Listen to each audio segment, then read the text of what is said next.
Pourquoi vieillissons-nous?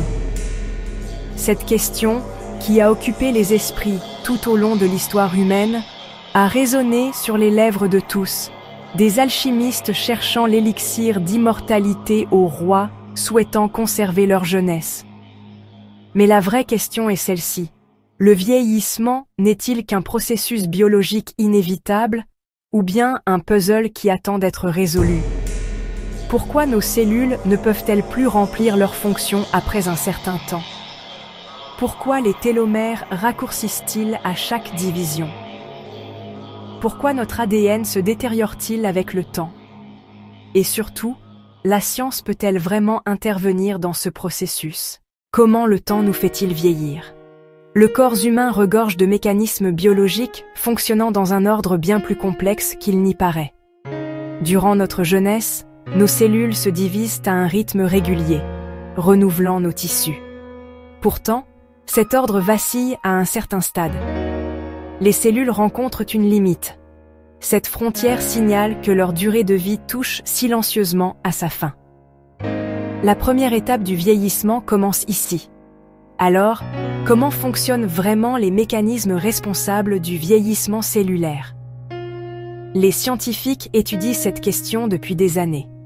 La réponse n'est pas unique, mais résulte de nombreux facteurs interconnectés. Chaque cellule peut se diviser un nombre limité de fois tout au long de sa vie. Cette règle biologique est connue sous le nom de limite de Hayflick. Une fois cette limite franchie, la cellule cesse de se diviser et entre dans un état appelé sénescence. Ces cellules ne perdent pas seulement leur fonction, mais émettent aussi des signaux causant des troubles dans leurs tissus. Ainsi, le vieillissement devient un processus en cascade, se répandant des cellules individuelles à tout l'organisme. Les recherches scientifiques concernant la préservation des télomères mettent en avant le maillon le plus critique de cette chaîne. Les télomères sont des capuchons protecteurs à l'extrémité de nos chromosomes que l'on peut considérer comme un bouclier pour l'ADN. À chaque division cellulaire, ce bouclier s'use un peu plus. Quand, avec le temps, les télomères deviennent critiquement courts, les cellules ne peuvent plus se diviser en toute sécurité. Tandis que les scientifiques cherchent des moyens de protéger les télomères, ils se concentrent sur une enzyme nommée télomérase. Cette enzyme peut réparer les télomères, mais présente aussi un risque. Trop de télomérase permet aux cellules cancéreuses de proliférer sans contrôle. La nature a fixé un équilibre délicat, raccourcissant notre durée de vie tout en nous protégeant contre la croissance cellulaire incontrôlée. Mais pourquoi les mécanismes de réparation de l'ADN deviennent-ils insuffisants avec l'âge? C'est l'une des faces invisibles du vieillissement. Chaque jour, les rayons du soleil, les radicaux libres, les toxines et les activités cellulaires provoquent de petites dégradations de notre ADN. Dans la jeunesse, ces dommages sont réparés rapidement. Mais avec le temps, les systèmes de réparation ralentissent. Les dégâts accumulés nuisent au bon fonctionnement des cellules. Ceci favorise non seulement le vieillissement, mais aussi l'apparition de maladies neurodégénératives comme Alzheimer et de cancer. Alors, voici une question cruciale. Le vieillissement a-t-il une raison d'être évolutive? Selon la biologie évolutive, le plus grand accomplissement des êtres vivants est d'assurer la transmission de leurs gènes aux générations futures. Une fois la période de reproduction terminée, la sélection naturelle n'a plus de raison de maintenir l'organisme en vie longtemps. En d'autres termes, le vieillissement est un processus négligé par la nature. Cependant, certains êtres semblent enfreindre cette règle. Les tortues, les baleines et la méduse immortelle, Turritopsis dornii, montrent qu'une longue vie, voire l'absence de vieillissement, peut être possible. Le jour où leurs secrets seront révélés, peut-être le plus grand mystère de l'humanité sera-t-il éclairci. Le monde scientifique se concentre sur la recherche anti-âge pour percer ces secrets. Alors, quelles sont les nouvelles méthodes porteuses d'espoir dans ce domaine? La restriction calorique a démontré son effet sur l'allongement de la vie chez des sujets expérimentaux. Les compléments antioxydants visent à réduire les dommages causés par les radicaux libres aux cellules. Au niveau moléculaire, la régulation de certaines voies comme mTOR et les sirtuines laisse penser que le vieillissement pourrait être ralenti. Si ces solutions ne sont pas encore définitives, elles montrent que les progrès de la science face au vieillissement sont loin d'être négligeables. Les expériences sur l'enzyme télomérase représentent aussi un fort maillon dans cette chaîne d'espoir. Chez les souris, l'activation de la télomérase a permis le rajeunissement cellulaire et l'inversion de certains symptômes du vieillissement. Mais appliquer cette méthode à l'humain comporte de gros risques, car la télomérase peut aussi accélérer la prolifération des cellules cancéreuses.